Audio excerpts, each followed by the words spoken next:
time zone, sweet world. It's Sunday, May 7, 2023, and welcome on into Speak Anthem Sunday, a podcast about video games and the video games economy. It's a podcast about video games, and sometimes I expand on topics that I'm familiar with. So it's a podcast that features me talking a bunch, I guess. What's up? My name's Atham. I'm a business economist. I'm a former data and public policy analyst. I'm a current financial analyst.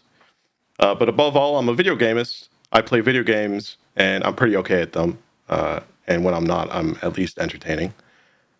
Welcome into my weekly-ish show, where I try to explore the intersection of video games, the economy, and the world around us. Join me as I get into in-depth analysis of individual games, of the video game news, and industry trends. After the show, I'll post up with something that I've talked about here on Twitch, and afterwards I'll upload the video to YouTube with chapters and timestamps. So if it's more convenient for you to catch it there, you can catch it there. What's poppin', YouTube? Also, I'm wherever you get your podcasts. So if it's better for you to have me in your ear, then you can do that. I'm happy to spit game into your ears. Today in games, we'll focus on Redfall, and we will work in a little bit of Sekiro and Blasphemous, because those are some games that I have been playing. And in news, the focus will be on Redfall and Xbox. That's what was the major thing this week. But we'll touch on Unity and Activision as well. And after the show, I'll come back, as I say, with some Redfall. So yeah, let's get right into it. Let's talk games. The first thing, the biggest thing to talk about is Redfall. So I'll talk about the game because I've been playing it first, and I'll get into thoughts and news about it later on. But what is Redfall? So it's an open world co-op first-person shooter from Arcane Austin. That studio is most well known for their work on Prey and Dishonored. This game, Redfall, was in development for about 3 years prior to release, which released on this past May 2nd, so last Tuesday. It's published by Bethesda, who are now a part of Xbox Studios. So this game was in development prior to Bethesda being acquired by Xbox. It has single player and multiplayer options, allowing players to squad up, up to 4 players to team up. But it's important to note that it does not have solo matchmaking. So, and it does not have AI teammates if you're playing solo. So if you're playing solo, you're definitely you're super alone out there. The story campaign is deep. It's really pretty gripping, and you're kind of dumped in there trying to unravel the mystery behind why vampires have appeared in this fictional town of Redfall, island town of Redfall, Massachusetts. You choose from a diverse team of heroes, each with their own unique abilities to fight against the vampire legions. The open world is rich. It's handcrafted. It's a lot of attention to detail in it, for sure. As you go through these kind of supernatural spaces and try to uncover the mystery. So as I say, it takes place in the fictional town of Redfall. Basically, there's a failed scientific experiment that has led to this invasion of vampires. There are 4 characters to choose from. The character that I landed on was Dev. He's like a British Indian bloke. But where it dumps you in, I'm pretty sure it's not going to change depending on the character you pick. You kind of wake up on a beached yacht, all messed up, and you see some people getting eaten up by vampires. But there's one vampire, I think it's called Lady Sun, something, I can't remember what her name is, but she basically lets you live and says that she, wants you to be alive for whatever reason. And the vampires retreat because of the sun, because the sun comes out. But then a magical eclipse happens, which allows the vampires to hold reign in Redfall. So eventually you'll come to find that, Redfall has entirely succumbed to vampires, and pretty early on you'll end up at a fire station that becomes your base of operations. And then you run around throughout the game world, fighting vampires, fighting the human turncoats, because they're called cultists that kind of go on the vampire side and probably become vampires. And generally, you progress to try to unravel the mystery. It promises an immersive experience, an intriguing storyline, and diverse character selection, and I think it largely delivers on that immersive experience that they're going for. If only it was absent of technical issues, it would have hit the mark a lot better, I feel. But I'll come to that later. In terms of the gameplay, right? So it's a first person shooter. There's a lot of debate, I think, between whether this is appropriately called a looter shooter, or if it's something that's more like a Far Cry. But I mean, in my eyes, it's an open world shooter game where there is loot and some roguelite type of elements, because there's not 100% permanence in your open world. So your supplies are scarce too, and so you end up on this loop where you have to go back to your hideouts to restock, but then once you do, you reset the world. So your runs are limited in that sense. The game also takes on these RPG elements. So here I'm talking about skill trees. So if you've ever played something like Borderlands, right? There are in this game, your character has 3 unique skills, and then the skill tree kind of fans out on one side based off of those 3 unique skills, and then there's like a right side of the tree that is just generic kind of good to have stuff like increased ammo, increased health. And then along the top of the trees, there are like some more nice to have general things like increased vampire damage, or increased, vulnerability time for when increased time when a vampire is vulnerable. So the thing with this game is that, right, humans are, they have HP and you shoot them and they die, right? But for vampires, you shoot them. Once you deplete their kind of health bar, they don't outright die all the time. It depends on if you used a weapon that has a stake. And if you didn't, you're going to have to switch to a weapon that has a stake so that you can melee them, stab them with the stake, and that will end the vampire. For Dev, the Devinder Dev, the character that I was playing, which, by the way, I am Indian and I shorten my name in the same way that Devinder has their name shortened to Dev, but it's a bit it's a bit on the nose for me to name Devinder and then just say Dev, and it's game dev. Anyway, I wanted to get that kind of out of the way. But yeah, so for Dev, you have a like one of your abilities is a shock javelin. Another one is a like a transporter type of device that you can chuck and activate again to teleport to it. And then the last kind of ultimate ability is this big UV light camera that you can slam into the ground, and it kind of petrifies. It turns vampires into stone.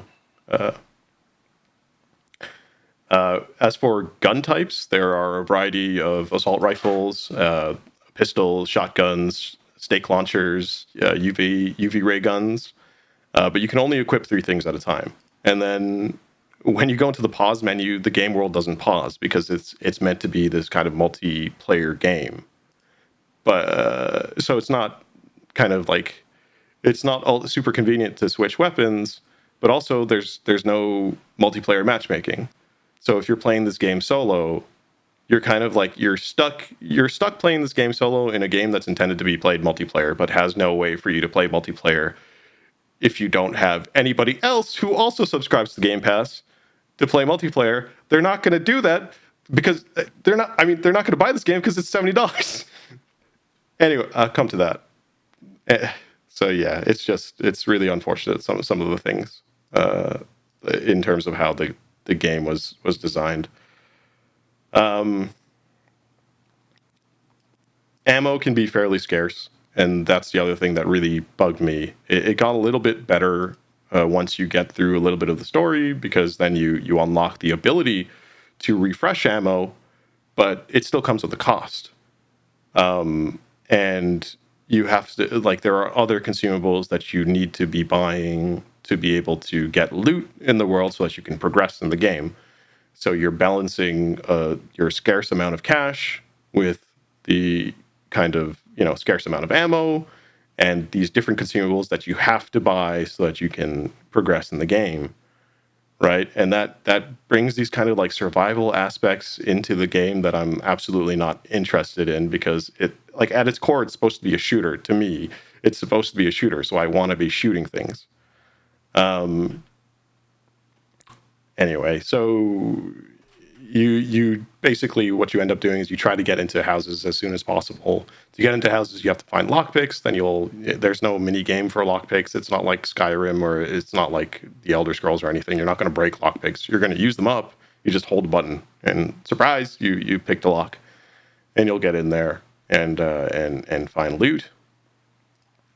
As you follow the main story missions, you'll also run into these kind of safe houses where you can do side missions, and they're pretty good to let you kind of get more places where you can rest up and restock your supplies and kind of take a break from it all and get experience so that you can apply more skill points and so on.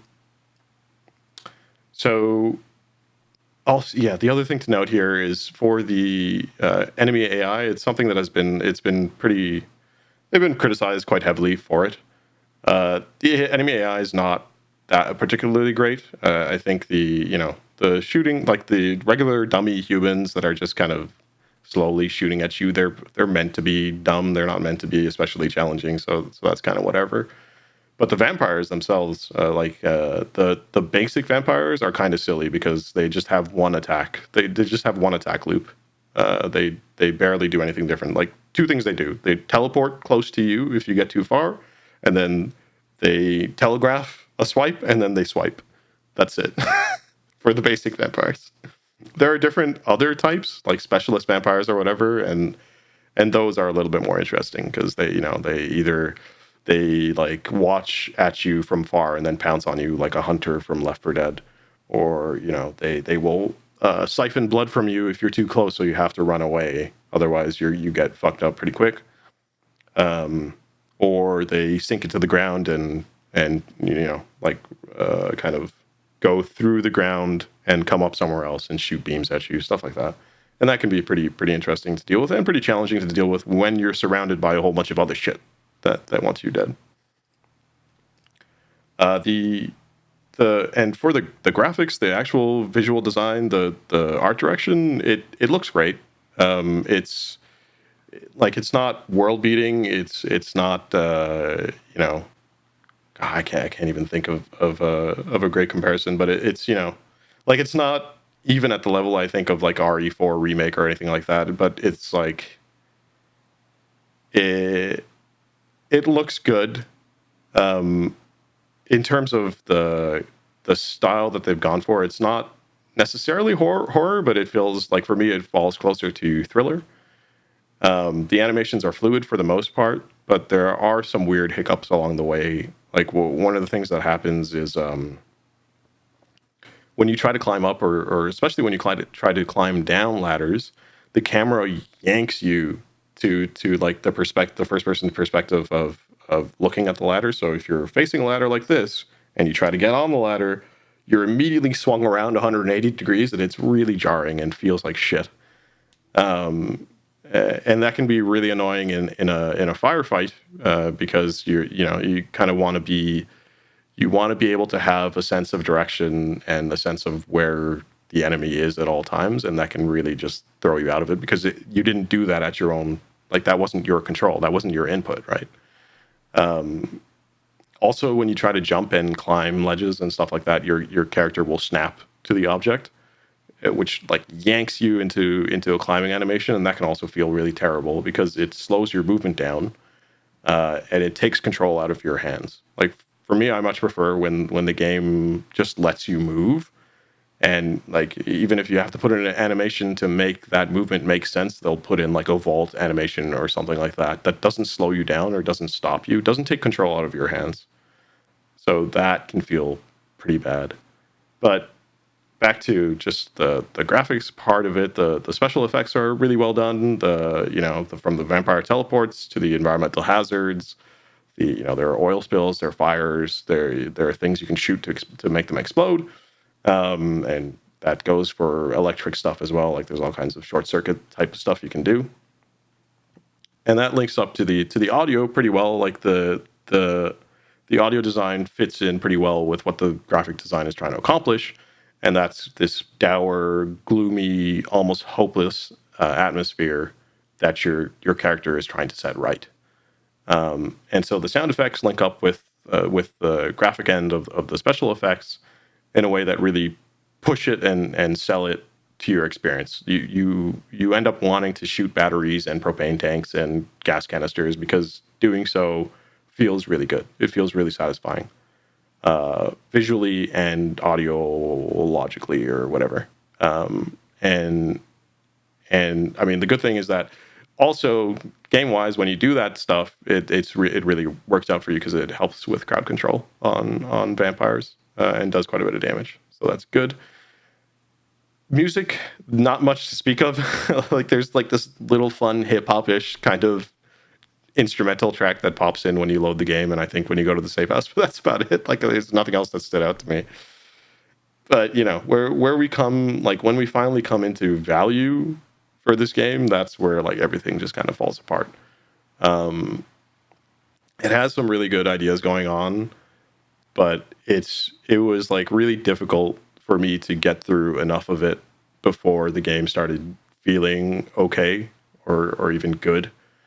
I found the beginning to be a complete unfun type of slog, and it was made worse by the technical issues that has plagued this thing since launch. When I tried it on Thursday or Friday, it was pretty much impossible to play. Like I couldn't even get it to launch that first day, whatever it was. I think it might have been Thursday.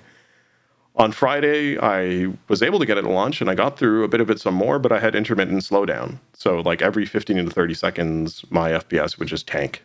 And so I had to experiment with different settings, turn down the resolution, all that kind of stuff. But even still, like I would still get some slowdown, so I shut it down.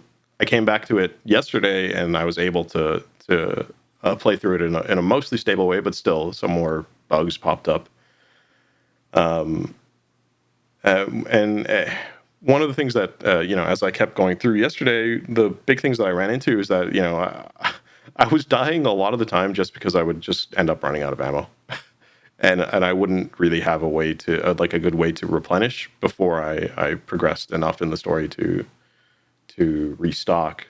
But yeah, I already talked about it. But it's just, man, even with ammo restock, like the ammo restock still costs cash, and cash is kind of hard to come by. So you're trying to prioritize between having enough of all these consumables and the ammo, and it doesn't feel great. The other thing that again I talked about a little before, but it's a game that was designed for co-op, but you don't have any way to matchmake for co-op. So if you don't have any friends who are playing it right now, who are into Redfall right now, you're in for like a bit of a slog, in for a tougher kind of experience because it's ultimately a game. Like you're playing the game wrong. It's a game that's meant to be played with 4 other people. Like, at least if they had AI companions to traverse the world with you, it might feel a little bit better. But like think about Left 4 Dead, right? Like those Left 4 Dead characters are kind of generic in the sense in a gameplay sense, because there's nothing from one character to the other in terms of gameplay. There wasn't too much different, right? But the game was designed around this idea that four people have to work together to get through that stage. And then, okay, so then you think about that. Then think about Borderlands, right? So Borderlands is meant to be played in co-op with up to four people, but the characters, each individual character is designed in such a way with enough depth in their skill trees that you can figure out a way to play that character in a solo experience and be largely successful doing that. In this game, it seems caught somewhere in the middle where you can't really do either. So what I can say so far with what I've played so far, right? There doesn't seem to be enough depth there that allows you to pull off a single player experience, and you feel way better off actually having friends playing different characters who can work together. There's also this one other argument that I've seen out there that has been talking about how the game took too long to develop, and because of the ownership switch, they started out thinking that they were going to do microtransactions and live service gimmicks, but after the acquisition, that stuff got gutted out. There's no season pass, there's no microtransactions. Maybe they'll get DLC in the future, but I think with this one, it's sensible for them to fix it up to where it needs to be, so that people who have bought it, get a worthy product that they can play, and then take your lessons learned and move on to your next project. At a price point of $70, this game is most certainly not recommended. But if you're already a Game Pass subscriber and you're looking for co-op games to play with your Game Pass subscriber friends, give it a whirl. After the technical issues are tidied up, and those will come. The support for the game has been confirmed. So yeah, I mean, I basically all in all, it just felt like I was playing a discount open world Left 4 Dead type of thing without the ability to play with randos. And it's unfortunate because I really don't like to heap criticism needlessly, unless I like criticism if it's constructive and well thought out. But so this game, we're really looking forward to it. Like I was really looking forward to it, and I felt kind of bummed out about it. So much so that I didn't even want to pop it open. Like Monday through Wednesday, I was busy at work anyway. But I felt so bad about it that I didn't really want to pop it open and see what people, live what people were saying about it. I was hyped about it because I heard about it from and saw it at that Xbox Direct. But that it all kind of goes to highlight the problems with having to rely on media events where a company is feeding you a company line. So of course the game is presented in the best light. And then when it comes out and presents something else completely differently, maybe we shouldn't be so shocked or in awe about it. And I think the other thing that it highlights here is that publishers. I get that it's a tough business where people are constantly looking at, the business people are constantly looking at their bottom lines, but publishers need to properly pay and staff QA testers, quality assurance testers, and test on a variety of console and PC configurations. And I mean, this, like Redfall isn't the only one that has the problem. This is like an industry-wide problem. Most recently, Jedi Survivor is also disappointed, right? With a great deal of technical difficulty. So yeah, anyway, so coming back to Redfall, like it has elements littered all throughout that could make it a good game, but it's not, for me, it's not tying it all together on a string in a way that makes me feel good about like playing it on a consistent kind of basis. And it's not far off. Like, I don't think it's necessarily a bad game. I just think, like, for me, just give me some goddamn ammo, give me some matchmaking, or give me some like basic AI controlled companions, and then give me a technically clean game, free of slowdown and major glitches, and then we're talking. And that's what I think about Redfall so far, and we'll get into it a little bit later. The other, there's only a few others that I've been playing that I wanted to chat about a little bit. I think one of them was Sekiro. So I picked this up in April after I was playing some Wolong, because the two were kind of familiar, or seemed familiar. Wolong comes out of that Koei Tecmo, I think, the guys who did Neo and Neo 2. Neo 2, which I played a little bit on stream a long time ago. They're all these kind of like Souls-like type games, but they take interesting, like their own little takes and twists on those type of game systems. So Sekiro: Shadows Die Twice. That's an action-adventure game developed by From Software and published by Activision in 2019. From Software, the guys who do all the Dark Souls. The game follows a shinobi known as the Wolf, or Okami, who attempts to take revenge on a samurai clan, the Ashina clan, that has imprisoned him and kidnapped his lord. The gameplay kind of combines these stealth, parkour, and like really visceral action combat, like one-on-one action combat, which that part of it definitely comes out when you're in the boss battles, which are particularly emphasized in the game. It takes place in fictionalized 1500s Japan, which is the Sengoku Warring States era of that country, and it makes strong references to Buddhist mythology and philosophy.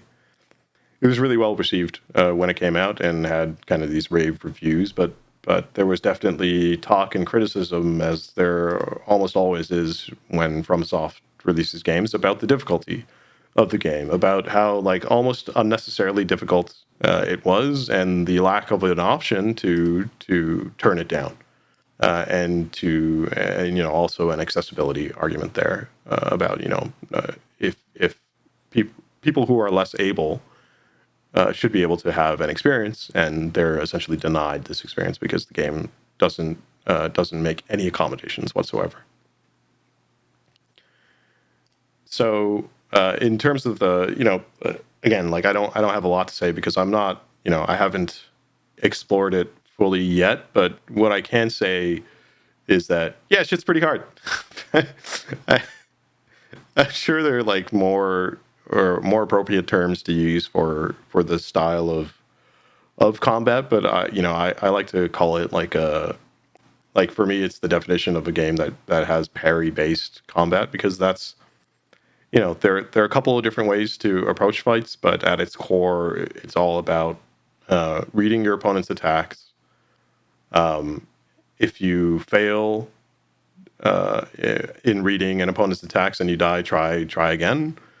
To the point where you start memorizing and recognizing the attacks, and then as you memorize, you can react, and you will mostly react with parries, with perfect or close to perfect timing parries or dodges. I've really enjoyed the challenge, and sometimes I have been close to quitting it, but like having pushed through some pretty tough bosses. Like I've beaten the castle. There's a boss called Genichiro who you face in I think maybe the second time you see him is in a castle. That was a pretty tough boss fight, and there's also a lady called the Butterfly Lady, which is also kind of ridiculous. But specifically for Genichiro, I can't tell you like the kind of emphatic rush that coursed through my body after I finally beat that thing. I had tried definitely 100 times. I was actually out of breath. Like I was out of breath. I almost started hyperventilating. It was fucking insane. I've never had a game do that to me before, and it just made me want more. Yeah, I've moved on to a part in that game where you end up in some mountains where there's some sniper clan shooting at you all crazy. So that's where I paused it for now while I try to get to some other games. But I'll get back to it at some point there. Yeah. The other thing that I've been playing is Blasphemous. So I've been getting through a bit more of Blasphemous. So like, what if you took Sekiro and then you changed the setting from Sengoku Japan and Buddhist philosophy to Spanish influenced, deeply religious, like Christian, but not explicitly stated as such, deeply religious realm of Svistodia, and then you made it a side scroller, and then you do that and you're kind of on your way to Blasphemous. Though there's not as much kind of vertical parkour as there is in Sekiro. Blasphemous is this action platformer game. It's developed by a Spanish studio called The Game Kitchen. It was published by Team 17, I think 2019. Yeah. Released for Switch, PC, PlayStation 4, Xbox One in 2019. The storyline and the combat, the narration is absolutely gripping. The combat is nuanced as well in a way that requires your attention to detail to get it right as you're going through fights. You play as a person named the Penitent One, El Penitente, the sole survivor of a massacre. It's called The Massacre of the Silent Sorrow. And you kind of you're introduced into this world that is trapped in an endless cycle of death and rebirth.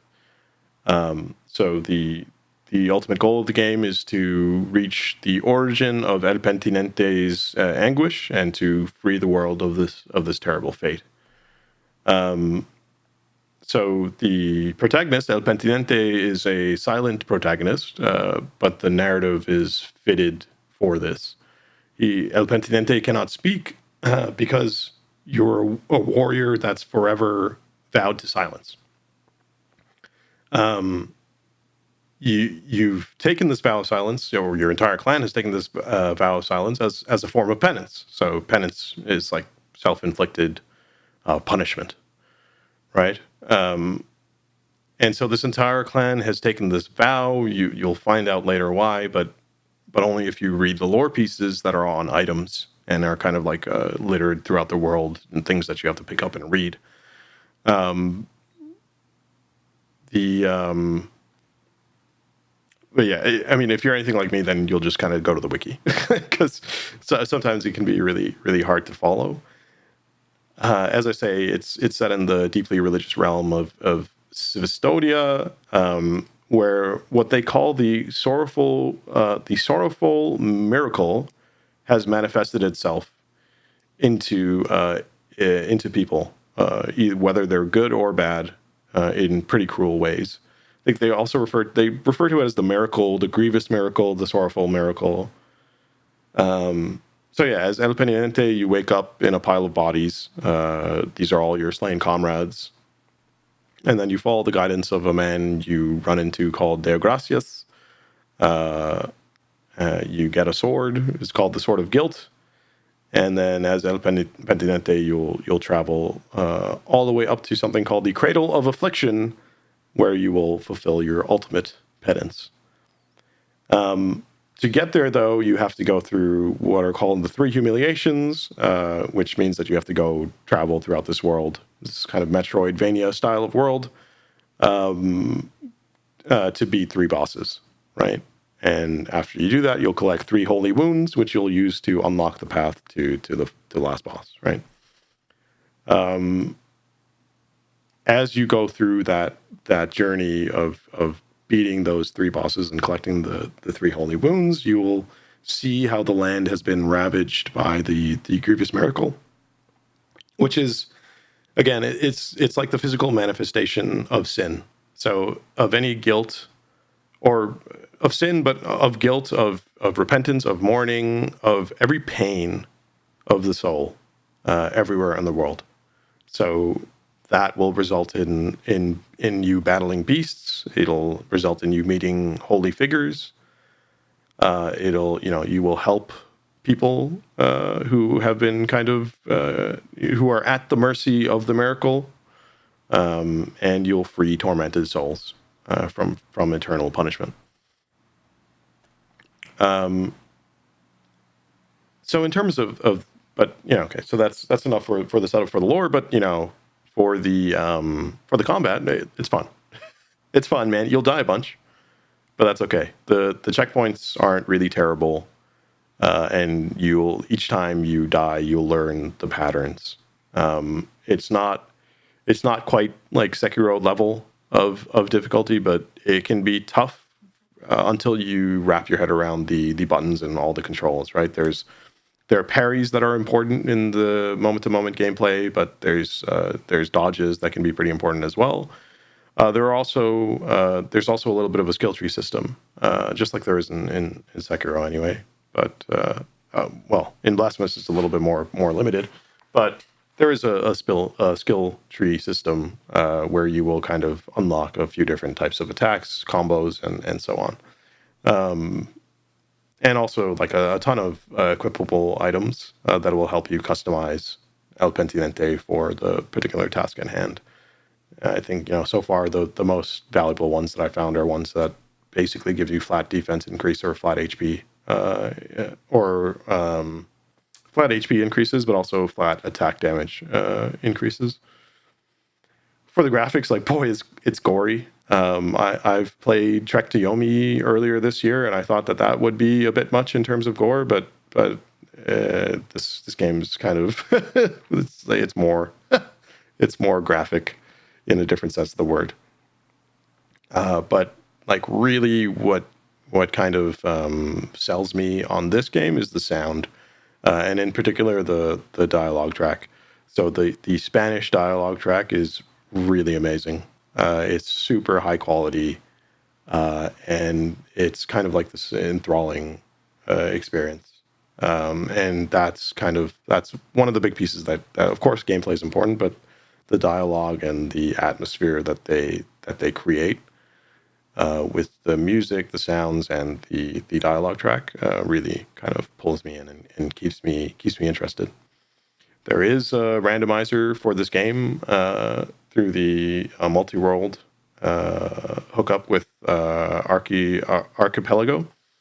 And that's also what kind of caught my interest when I saw that. So I will be progressing through this game so that I can also do that randomizer. I am interested in that.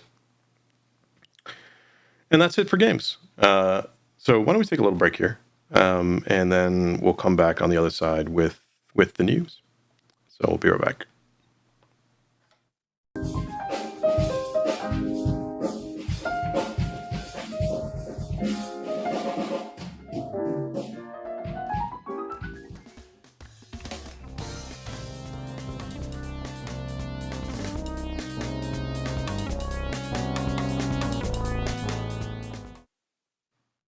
Hey y'all, I'm back. Welcome back. It's time for the news.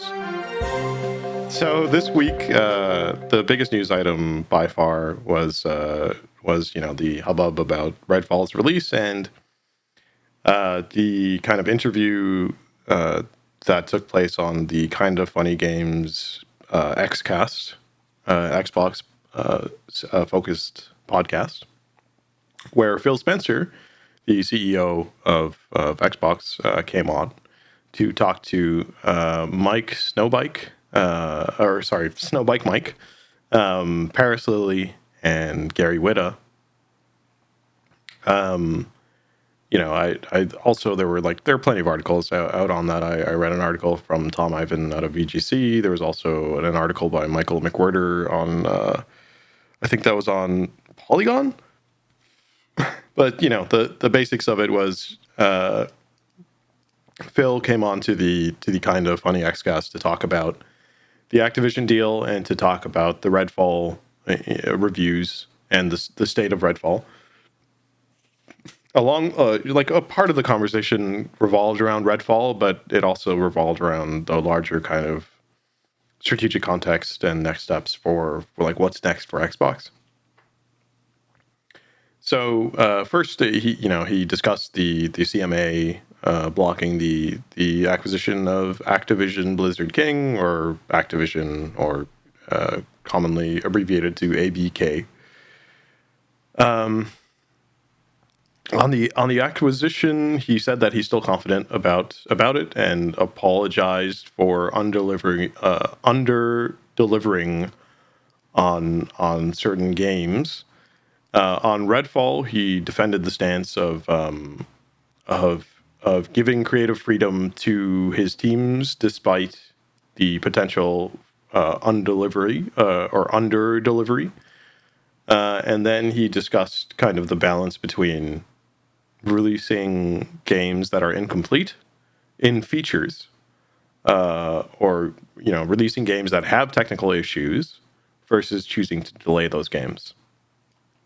But he always returned back to this idea that, or to what he considers to be important, which is it's important for him to be able to realize the creative vision of a game, or the creative vision that a game has for its players, and then checking the development process when they fall short of achieving that creative vision. He discussed the disappointing kind of review scores for Redfall, and he discussed the need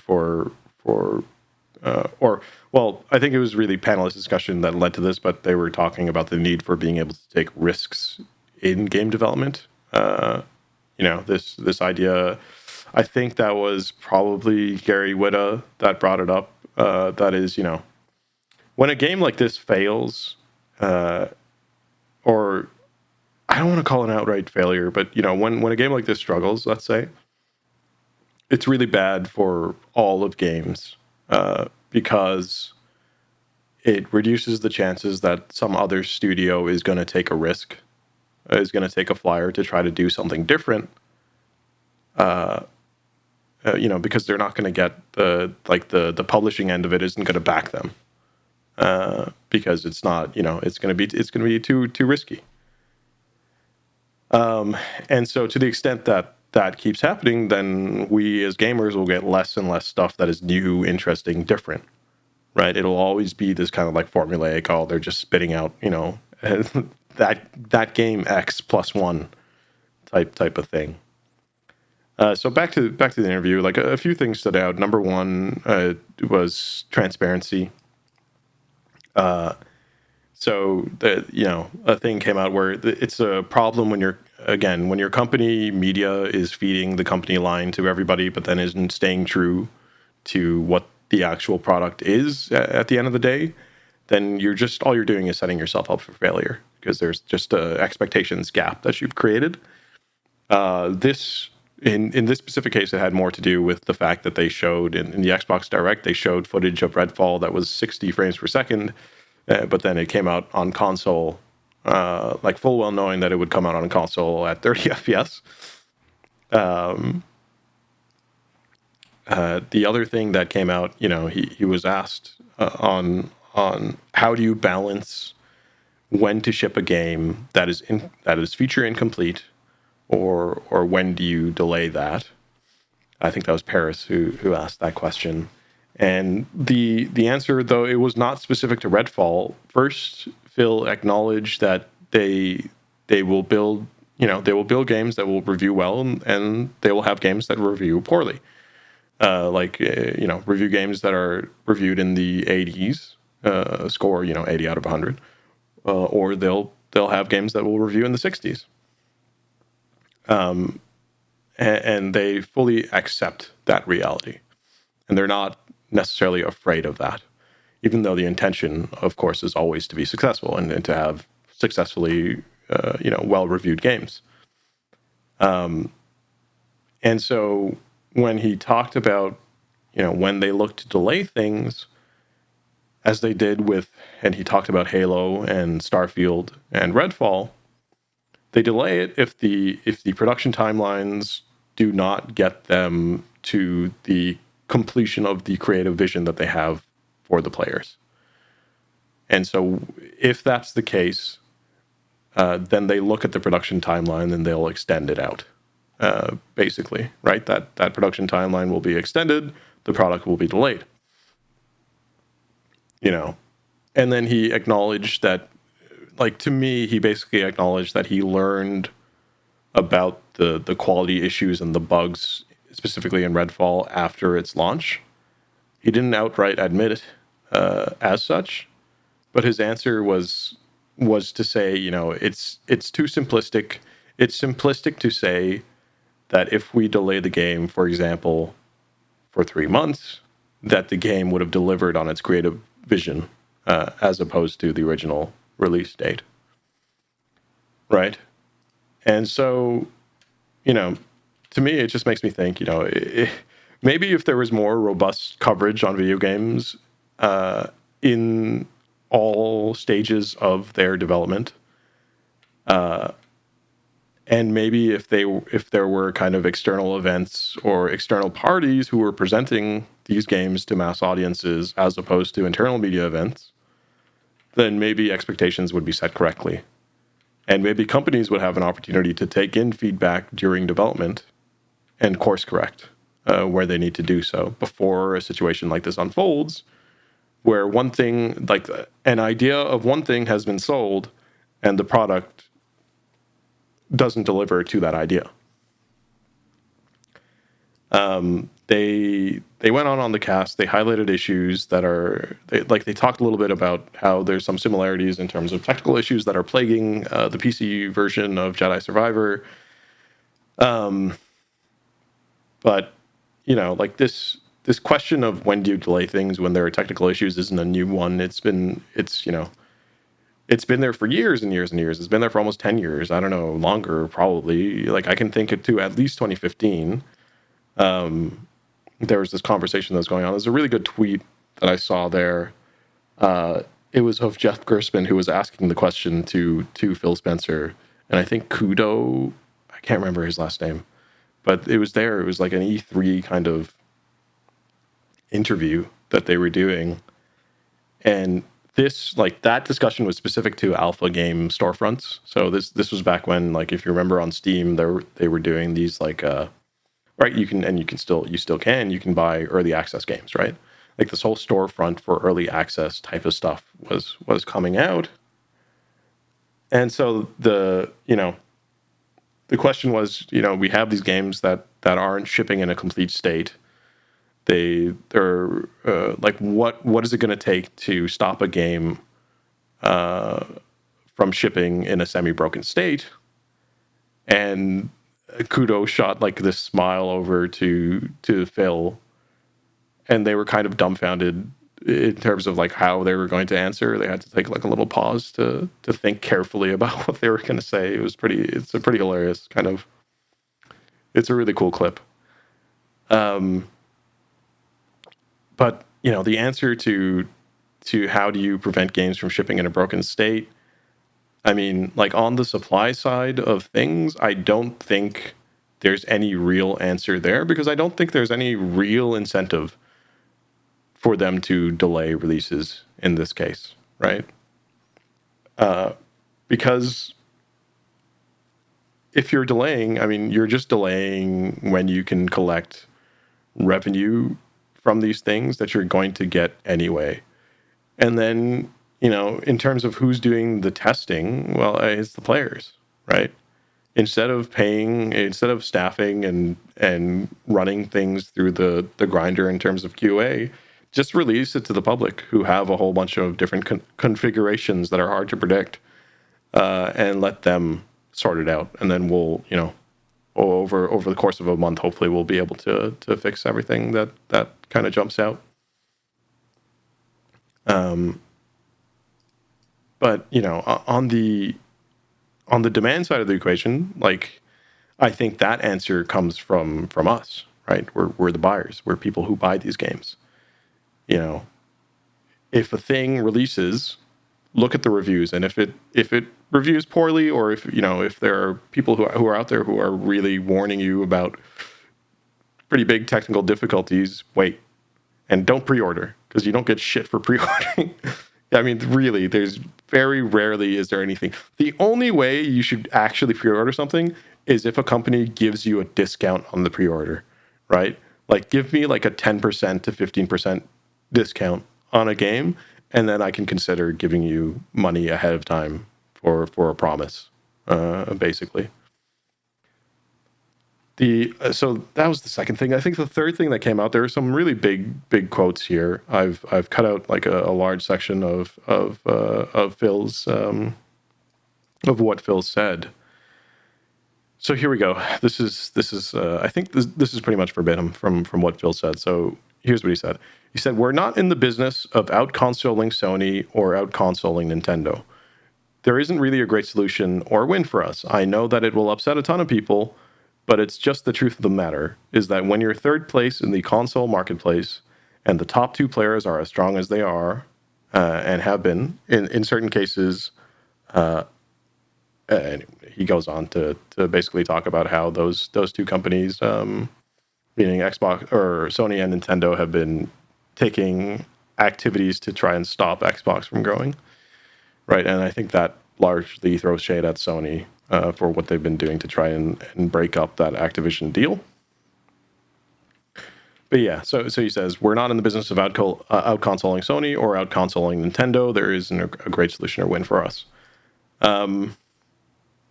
So 90% of the people who walk every year who walk into a retailer to buy a console are already a member of one of the three ecosystems, and their digital library is there. This is the first generation where the big games that they're playing were games that were available last gen. When you think about Fortnite and Roblox and Minecraft, like the continuity from generation to generation is so strong. And then he went on to say, that basically that there is no world where Starfield is an 11 out of 10, and then people start selling their PS5s, right? And so then he says, what we have to do, meaning what Xbox has to do,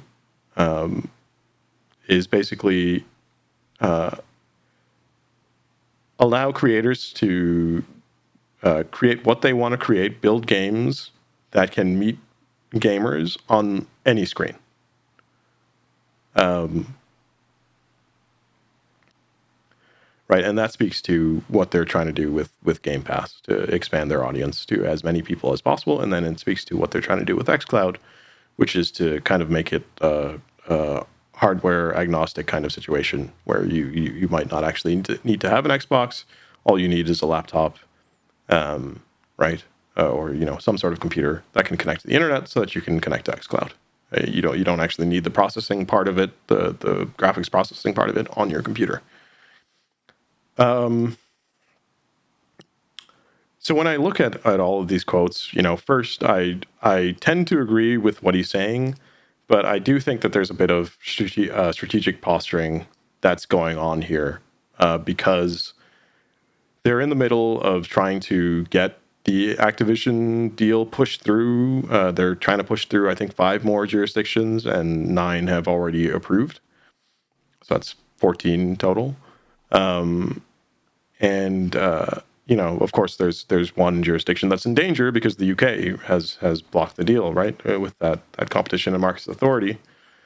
And so if you're the head of Xbox and you're making a public appearance on the XCast, you're always going to position Xbox as the underdog behind Nintendo and Sony, because that makes your argument to regulators stronger, right? Allow our acquisition through because we're not the top dog, right?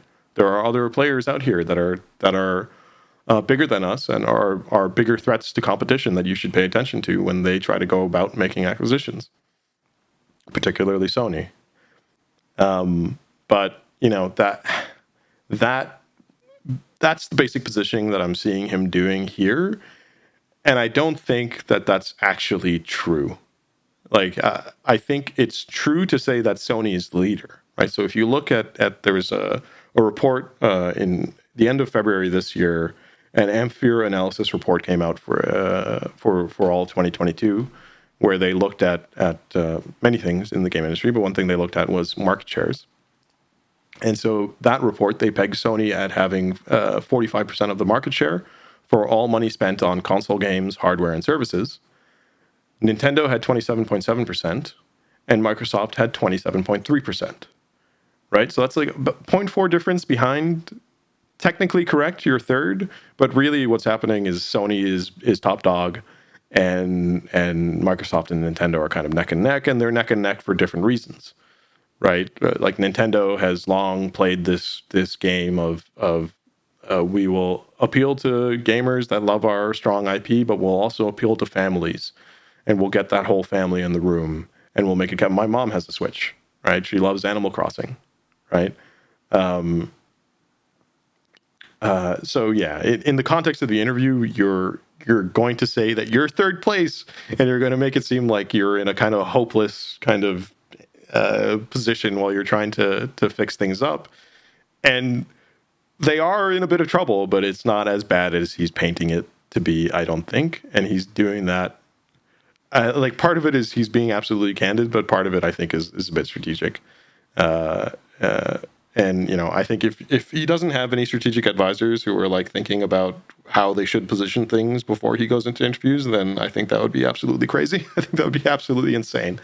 So there absolutely has to be people who are thinking about this before he goes onto these shows and advises him on what he needs to be saying if and when he's asked certain questions.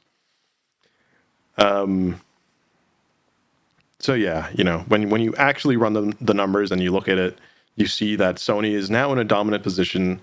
Basically with Sony, when they had the PS2, they got really overconfident, then they bombed with the PS3, then they came back.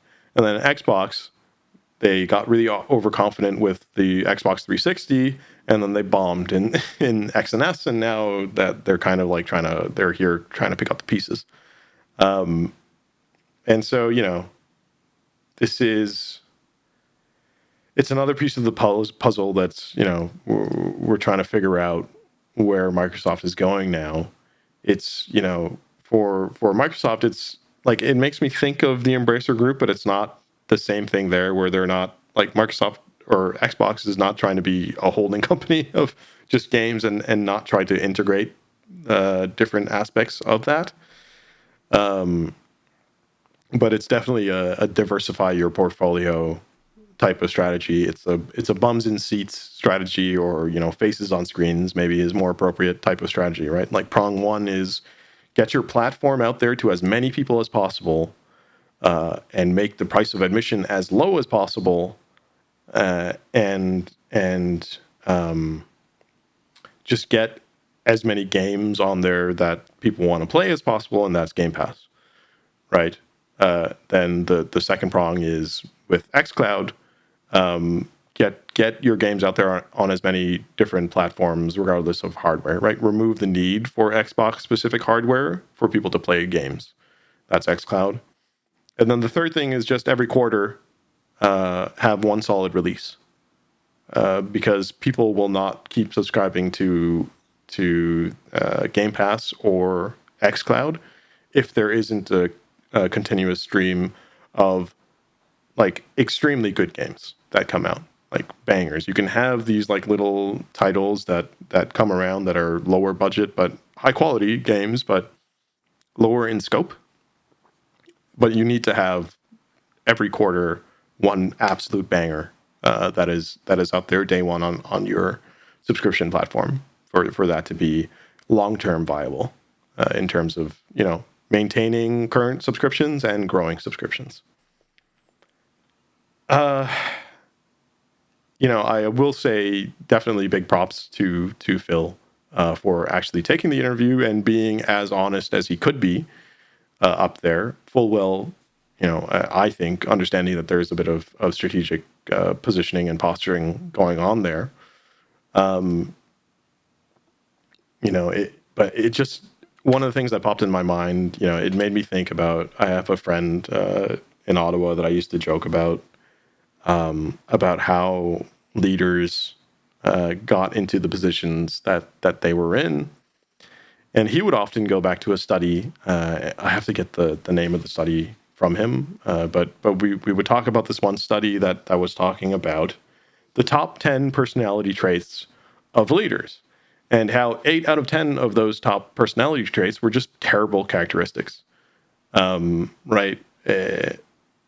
Basically, I think like near the top of the list, the paper was citing the dark triad of psychology. Right, which as part of those top traits of leaders, right? So narcissism, Machiavellianism, and psychopathy, right? And so narcissism meaning that leaders have become leaders because they have an unreasonably high sense of their own importance in the world. Machiavellianism refers to people who are exceedingly cunning, manipulative, and are willing to use any means necessary to get power, even if that means backstabbing.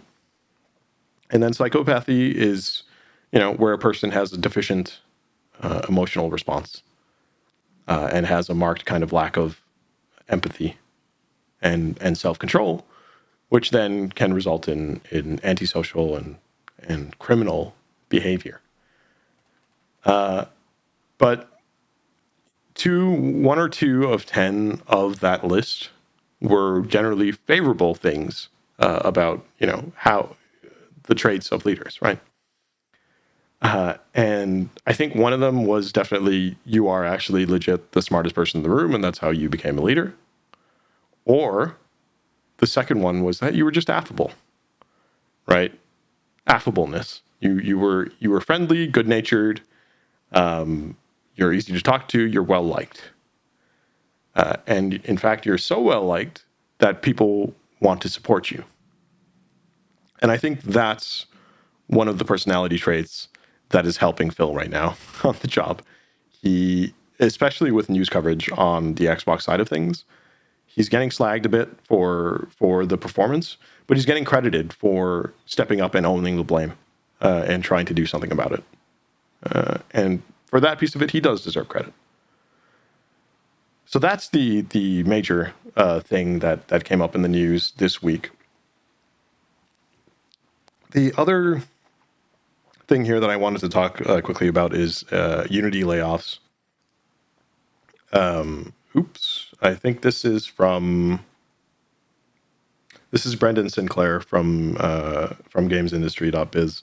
So Unity announced its largest round of layoffs. They cut 600 employees, or about 8% of its headcount. In the next few years, they're looking to close half of their global offices.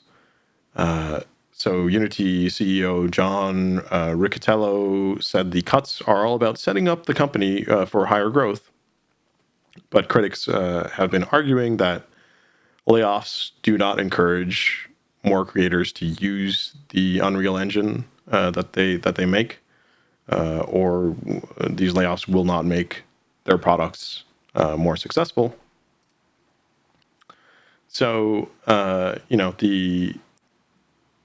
the people. So 600 people have been laid off, right? The rest of the employees are picking up the slack, and so there's kind of a shrink to grow mentality that is going on here. Riccitiello is positioning it as they're trying to cut down on costs in the long run, and they're going after middle managers, basically, right? Which basically means, like when you think about the role of a middle manager or something like that, it makes me think of basically production managers, stuff like that, right? And what is a production manager? They're managing teams. Their job is to help a team stay on track, on target, and to give them the tools and the resources and support they need to be able to do their job. And so firing those people doesn't remove the need for those people, unless you're saying that all 600 people who were fired were complete slack and were 100% unnecessary, which I don't buy. I don't buy that argument. There may be some space within that 600 for efficiency, but certainly not all 600. And so earlier this year, I was talking about how globally, and seen it in the news, tech was laying off in expectation of tighter market conditions in the mid-year or closer to the end of the calendar year. But when you look at the stats for Unity, in November of 2021, the share price for Unity was at peak at $210. This past midday Wednesday, after the news of the layoffs broke, their share price was at 25. I'm not saying that it dropped from 210 to 25, but it's been this kind of decline since November, down to $25. For the year ended December 2022, the Unity reported non-GAAP, or GAAP is generally accepted accounting principles. So they reported non-GAAP income of, it's like 13 million, but those numbers leave out different types of expenses. Usually it's any interest expense on debt, any taxes, any depreciation, those kind of stuff.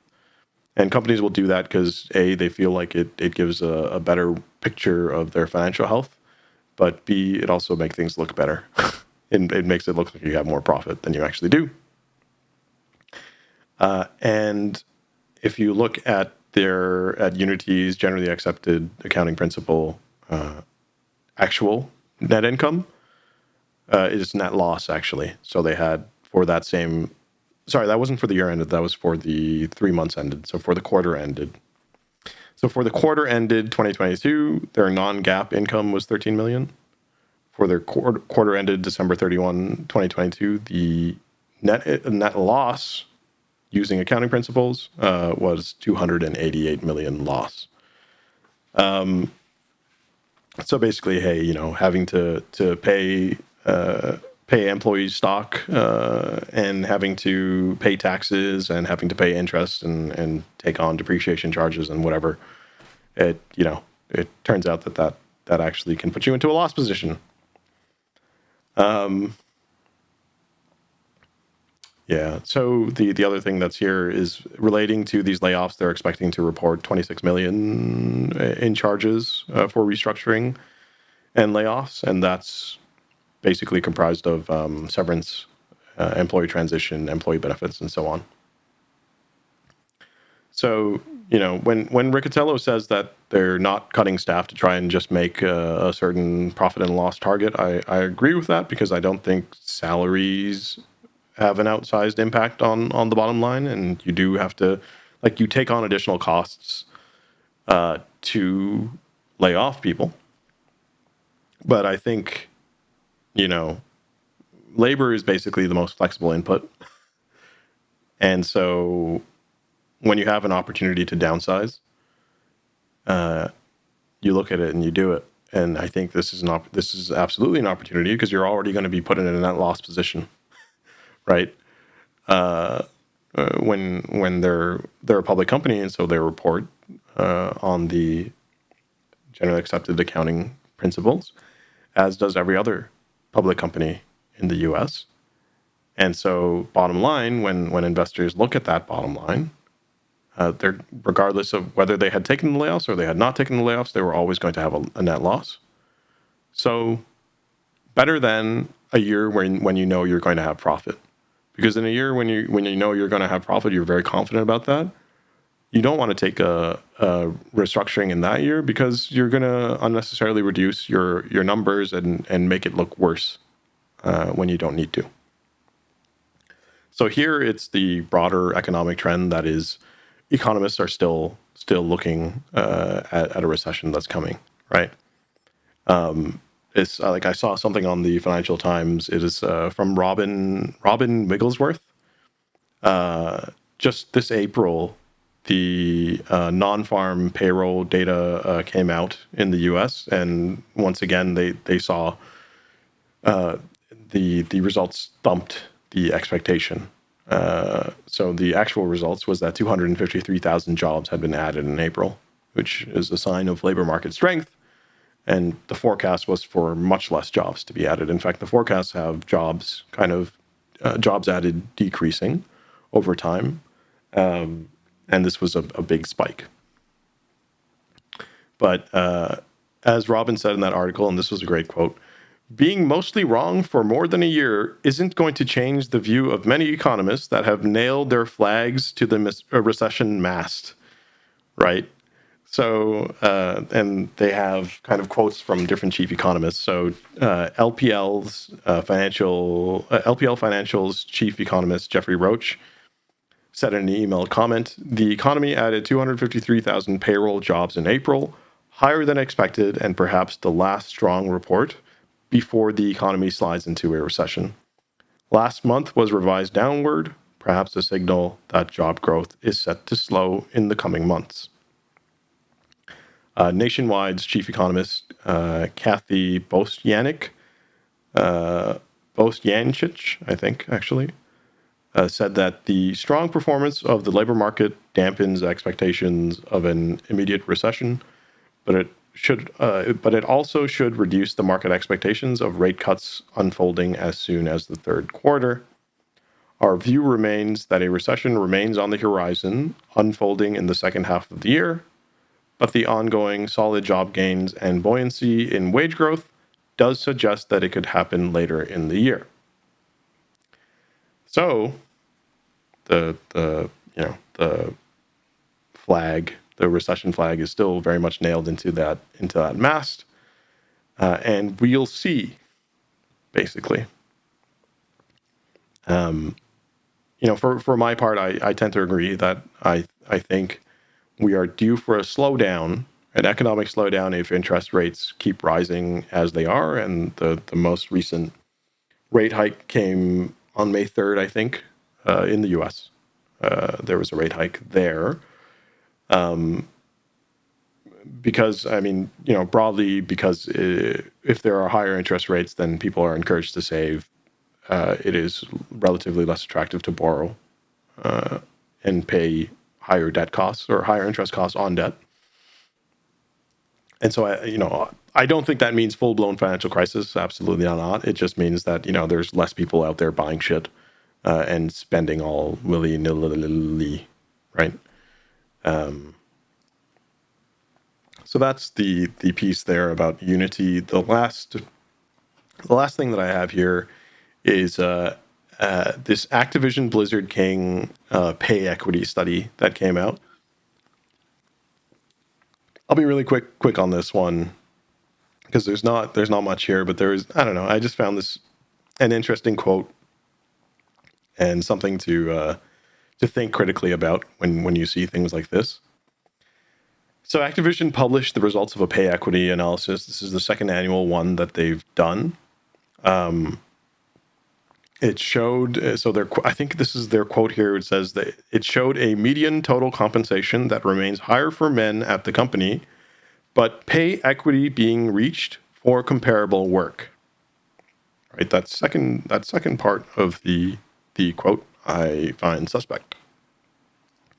So an external consultant was hired for the study. I think they just said it was conducted by a third party. And actually, you know what? I'm saying study. I think it was just a survey. So I don't even know how robust the kind of survey or study, if it was a study, was. Chief People Officer Julie Hodges shared the findings of the survey.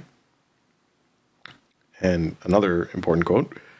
After accounting for factors that impact pay, such as role, location, tenure, and job classification, our analysis showed that employees who are women, non-binary people, or who self-identify as something else earned on average $1 for every $1 earned by men for comparable work. She wrote in the post. And this was shared to all ABK, Activision Blizzard King staff internally. As of December 31st, 2022, women or non-binary employees combined make up 26% of the company's staff, up from 24% as of November 30th, 2021. Looking at ABK's global median pay gap, so the median pay gap reflects the difference between the median earnings of all employees who do not identify as men compared to all employees who identify as men across the entire company, regardless of job.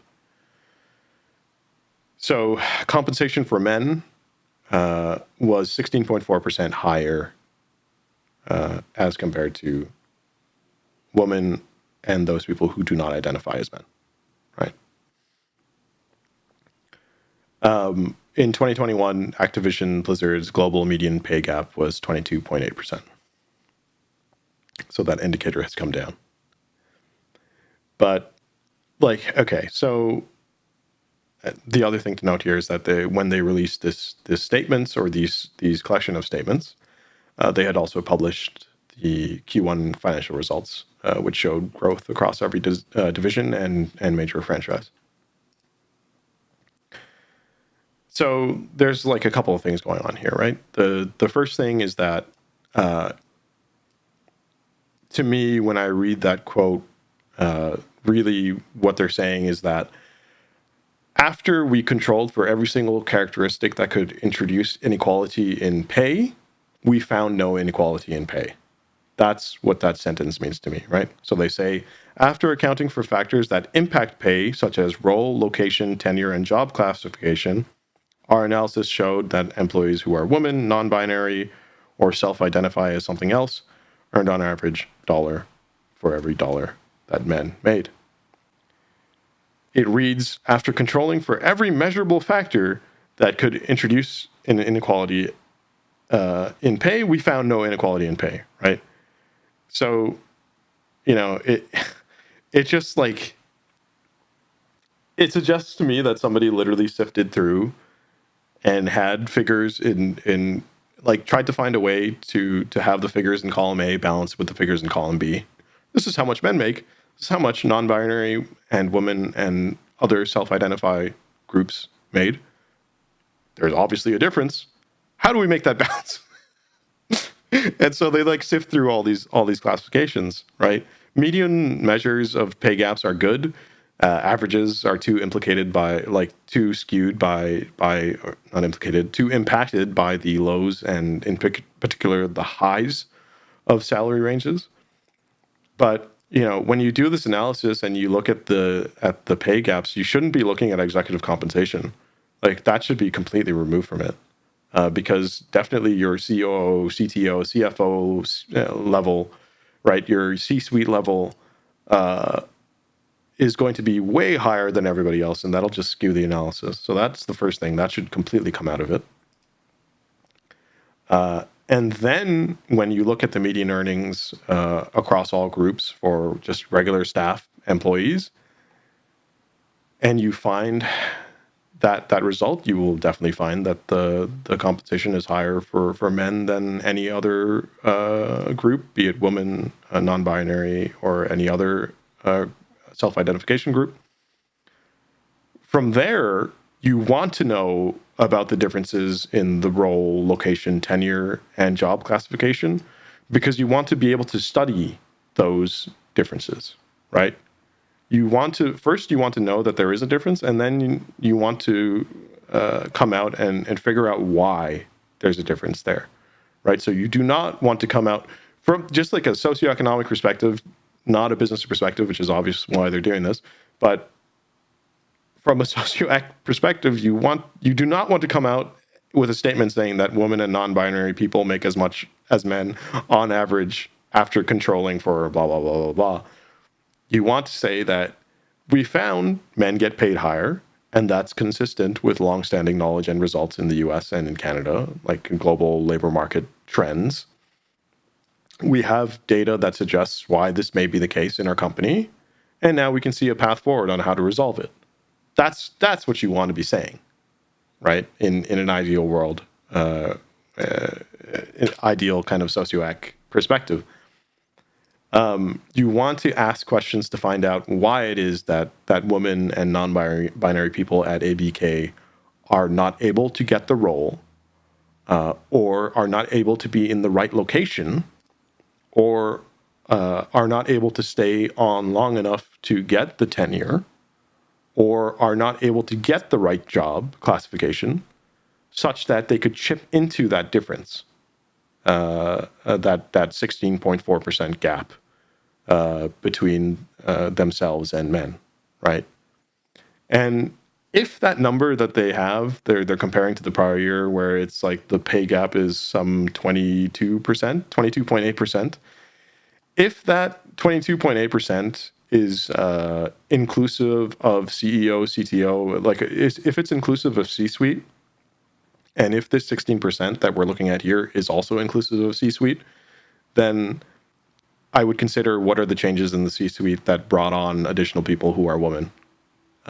Because if that chief people officer is a woman and self-identifies as woman on that survey, and her salary is being counted in the analysis, she's probably getting paid a whole fucking lot.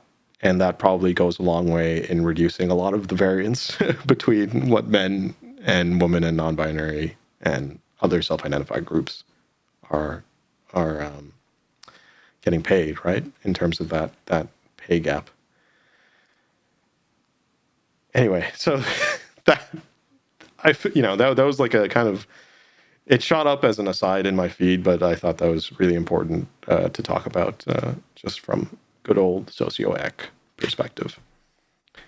But that's it. That's going to do it for me for today. That's it for the news. So that's going to do it for me today. Man. In terms of what's coming up next, I think so. I have found out that Diablo 4 server slam is coming up next week, so I'm looking forward to that next weekend. So maybe I'll play that on Sunday, because you are allowed to stream it and to just show it off. I have been playing some Trackmania, some Minecraft Legends as well, but I don't have too much to say on those just yet. But anyway, as always, hey, just thanks everybody for watching, for listening, whether here live or afterwards. Yeah, take care of yourselves. Enjoy your gaming. And I will catch you on the flip side. Peace.